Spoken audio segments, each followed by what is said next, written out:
Құрметті президент мырза, мен көп балалы ана Қойшықұл Басылиқа Нұрмұханқызы, сізден менің үлкен ұлымның тергеу ісі соты әділ өтуін сұраймын.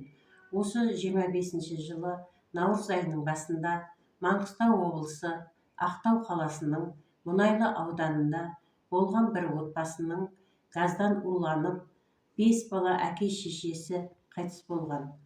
Сол үйдің пешін 2 күн бұрын балам жөндеп кеткен, бірақ оған дейін пеш пен мұржасы апатты жағдайда істеп тұрған.